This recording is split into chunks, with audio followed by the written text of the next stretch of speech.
अब छोलिया हो या लोबिया, सफेद चने या काले चने, सब कुछ मजेदार बने। कुछ तो सस्ता लो, सब बढ़िया लो। इसमें क्या खास बात है? थोड़े में ज्यादा स्वाद, यही तो है इसकी खास बात। सांसद जियाउर रहमान बर्क से जुड़ी, संभल हिंसा से जुड़ी 1000 से ज्यादा पन्नों की रिपोर्ट आ गई है, चार्जशीट दाखिल हो गई है। उसमें इनके ऊपर संभल हिंसा में शामिल होने का आरोप उस चार्जशीट में लगा है। अब ये एमपी एमएलए कोर्ट में मुकदमा जाएगा और जो धाराएं हैं उसमें बहुत बुरा फंसे हैं। पहले ये रिपोर्ट देख लीजिए, फिर मैं मुजम्मिल दानिश से चर्चा करूंगा कि माहौल क्या है वहां पर संभल में इस समय।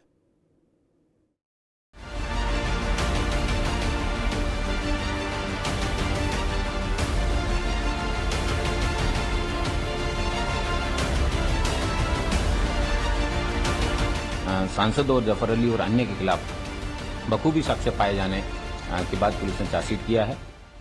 एक तरफ राहत और दूसरी तरफ आफत, कुछ ऐसा ही होता दिख रहा है संभल से सपा सांसद जियाउर रहमान बर्क के साथ।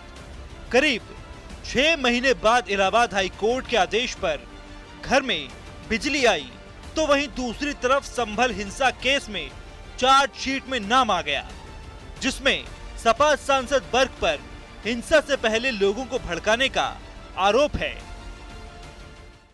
24 नवंबर 2024 को कोर्ट के द्वारा दिए गए आदेश के बाद में किए जा रहे सर्वे में भीड़ ने काफी उसमें उपद्रव की स्थिति उत्पन्न की, हिंसा भी की, गाड़ियां भी जलाई। कुल 12 मुकदमे उसमें दर्ज किए गए थे। उसमें 7 पुलिस के द्वारा दर्ज किए गए, 5 आम जनता की एप्लीकेशन पे दर्ज किए गए थे। सभी मुकदमों में कल चार्जशीट हैं वो कंप्लीटली पुलिस के द्वारा कहा जा सकता है कि चार्जशीट दाखिल कर दी गई है।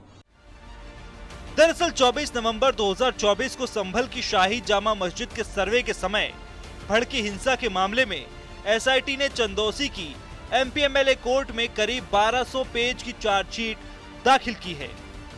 और इस चार्जशीट में समाजवादी पार्टी के सांसद जियाउर रहमान बर्क, विधायक इकबाल महमूद के बेटे सुहेल इकबाल समेत जामा मस्जिद के सदर जफर अली और 21 लोगों को आरोपी बनाया गया है।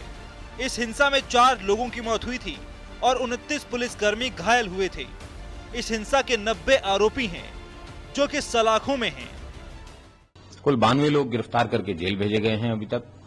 कल 335/24 जो अभियोग है उसमें जो चार्जशीट हुई है वो सांसद जियाउर रहमान बर्क, सदर जामा मस्जिद जफर अली और अन्य लोगों के खिलाफ चार्जशीट हुई है।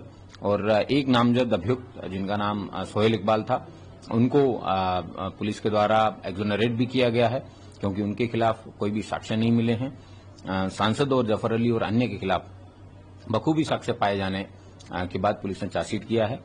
पुलिस के द्वारा माननीय न्यायालय में पैरवी करके जल्द से जल्द इन मुकदमों का सभी मुकदमों में चार्जेस फ्रेम करके ट्रायल पे लाए जाएंगे और ट्रायल में प्रभावी पैरवी करके सजा दिलाए जाने का कार्य किया जाएगा। संभल की हिंसा को लेकर इससे पहले एसआईटी ने करीब 3000 पन्नों की चार्जशीट दाखिल की थी। उसमें पुलिस ने हिंसा में दुबई में बैठे गैंगस्टर शारिफ साठा का भी हाथ बताया था और संभल के सांसद जियाउर रहमान बर्क को उसे संरक्षण देने का आरोप लगाया था। पुलिस ने यह भी दावा किया था कि हिंसा के दौरान 4 लोगों की मौत का जिम्मेदार शारिफ साठा के गुर्गे ही थे।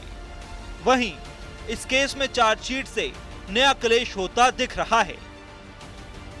बहरहाल संभल से सपा सांसद जियाउर रहमान बर्क पर कसे गए शिकंजे ने सियासी गलियारों में भी संग्राम मचा दिया है। बर्क के मामले को लोग आजम खान से जोड़कर देख रहे हैं। ऐसे में सवाल यही है कि चार्जशीट में बर्क का नाम, अभी बाकी है सियासी संग्राम। तो संभल में सपा सांसद बर्क ने दंगा भड़काया, जामा मस्जिद के सदर भी उसमें शामिल थे। ये कहना है एसआईटी की जांच कर रही जो रिपोर्ट, जो चार्जशीट तैयार की है उसका। मेरे साथ संभल से सीधे हमारे संवाददाता डॉक्टर मुजम्मिल दानिश जुड़ चुके हैं। क्या जो ये 1000 पन्नों से ज़्यादा की रिपोर्ट है दानिश जी, इसके बाद क्या लग रहा है, शिकंजा कसेगा जियाउर रहमान पे?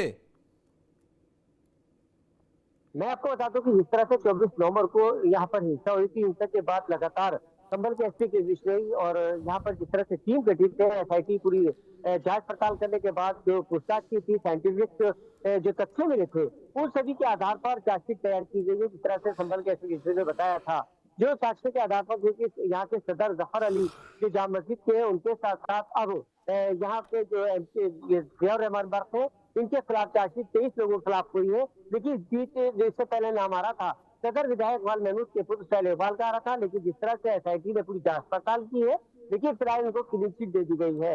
लेकिन 1000 से पन्नों की जिस तरह चार्जशीट तैयार की है, उस चार्जशीट के आधार पर यह बताया चला है कि जिस तरह से सदर जो जफर अली थे, इनसे बातचीत की गई थी, इस बातचीत पर इनसे जिस तरह व्हाट्सएप पे काले पाई गई थी, ये जिस तरह से उनके बयान दिए गए थे, उन सारे आधारों पर जिस तरह से माहौल को खराब करने का, वहाँ पर गलत भाषण देने का, इन सारे सिस्टमों को लेकर की गई थी। और उसके बाद अब ये कार्रवाई सीधी तौर पर की गई है। लेकिन जिस तरह से चार्जशीट जमा की गई है, सीधी तौर पर कहा है कि पीएसएल धाराओं के अंतर्गत 6 महीने का वक्त दिया गया है। उस 6 महीने के अंदर पूरी तरह से कार्रवाई करते हुए और जिस तरह से संबंध के एमपी जियाउर रहमान बर्क की जो परेशानियां हैं वो दूर नहीं होंगी। फिलहाल आपको बता दें कि 92 लोग जेल की सलाखों के पीछे है, जिसमें कि सदर जामा मस्जिद के जफर अली सहित और जो सारिक छाटा है, जो कि जितने की पूरी प्लानिंग की थी, हथियार सप्लाई से लेकर उसके और जो हत्या है, उन 4 हत्याओं के भी इन्हीं के गुलाम और उसके अलावा वारिस, इनके जो 3 साथी थे, उन पर हत्याओं का भी आरोप है।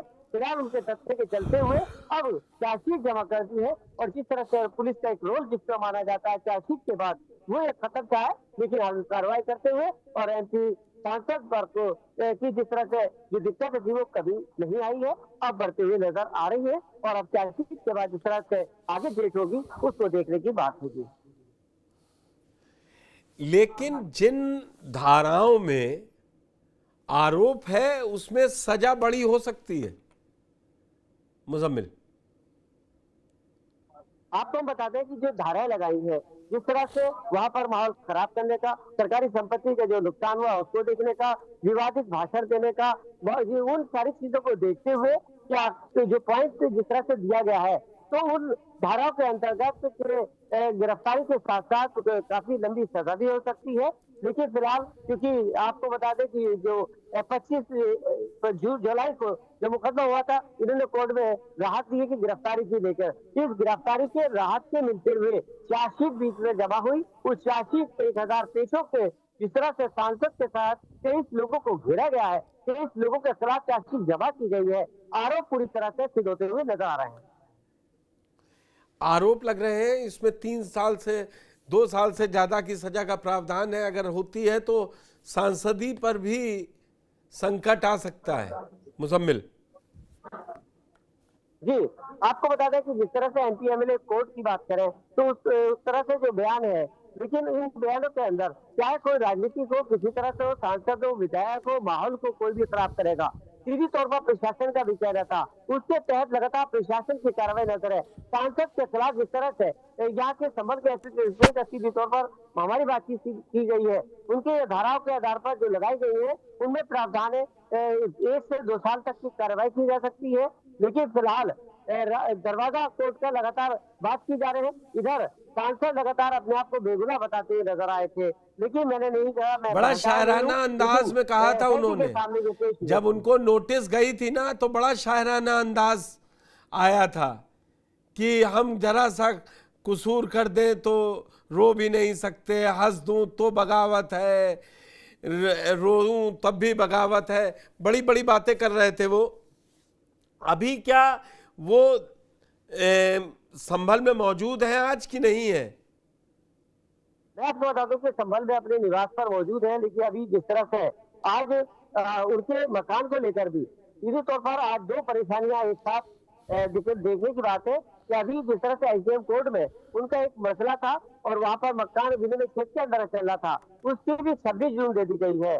उनके वकील ने यहाँ कर आकर दिया है एक चार्जशीट जमा कल होना, आज मकान की 26 तारीख आखिरी देना, तो कह रहे हैं कि सांसद लगातार 24 नवंबर हिंसा के बाद गिरते हुए नजर आ रहे हैं और अपने आप को किस तरह से बेकसूर साबित करते हैं, किस तरह से उनको राहत मिलती है, ये अब उनके ऊपर। चलिए दानिश, आप नजर रखिए पूरे मामले पर और अपडेट देते रहिए। हम इसी तरीके से एक एक संभल हिंसा से जुड़ी खबरें लोगों और दर्शकों तक पहुंचाते रहेंगे। तो बड़ी खबर में जो सांसद जियाउर रहमान हर वर्ग से जुड़ी थी, उसमें सांसद की अब मुसीबतें बढ़ेंगी, क्योंकि जिस तरीके से चार्जशीट में उन पर आरोप लगाए हैं, अगर आरोप कोर्ट तय कर देगी और उन पर मुकदमा चलता है तो इसमें 2 से 3 साल की भी सजा वाली कई धाराएं लगी हैं और तो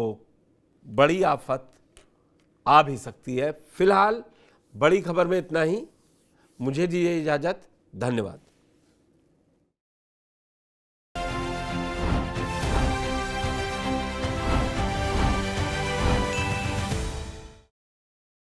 दादी के हाथों का जादू और खुशबू से महकता घर, माँ की मुस्कुराहट और खाने की सुगंध। MDH गरम मसाला, क्योंकि हर रिश्ता है स्वाद से जुड़ा।